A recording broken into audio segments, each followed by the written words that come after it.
Tatay, Daddy, Papa, Fatherhood, Pinuno, Haligi ng tahanan, Padre de Pamilya, o ang aking dakilang ama.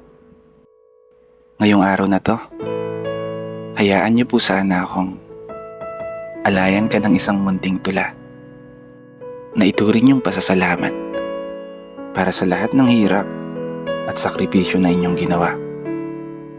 Para sa amin. Para sa pamilya na pinakamamahal mo. Ikaw muna ang bida sa araw na to, Pa. Kaya sana magustuhan mo. Walang iyakan, ha?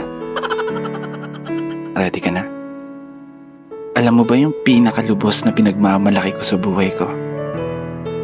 Yun yung naging ama kita. Naging tatay kita.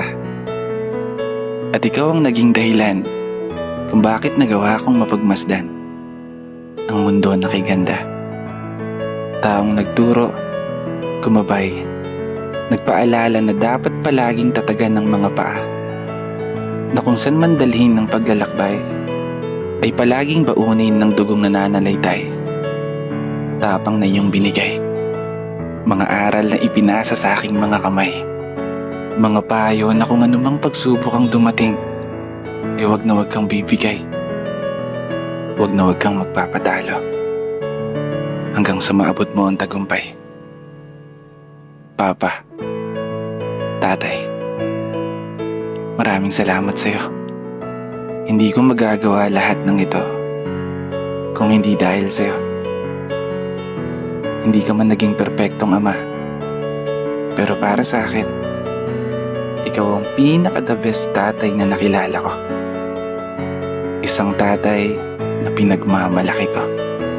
Pa, proud na proud po ako sa'yo. At sana ganun ka din sa anak mo. Pangako, gagawin ko ang lahat ng makakaya ko. Masigurado ko lang maibigay yung masaganang buhay na pinapangarap mo. Hindi ko man ito madalas sabihin, pero sobrang mahal na mahal kita. Wala akong ibang hangad kundi ang makita kayong masaya. Maraming salamat sa lahat, ha. Happy Father's Day, Pa. Dito na nagtatapos.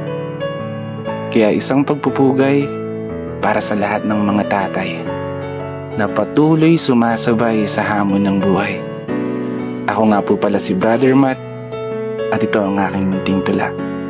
Sana po nagustuhan niyo. Happy Father's Day po sa lahat ng tatay sa buong mundo.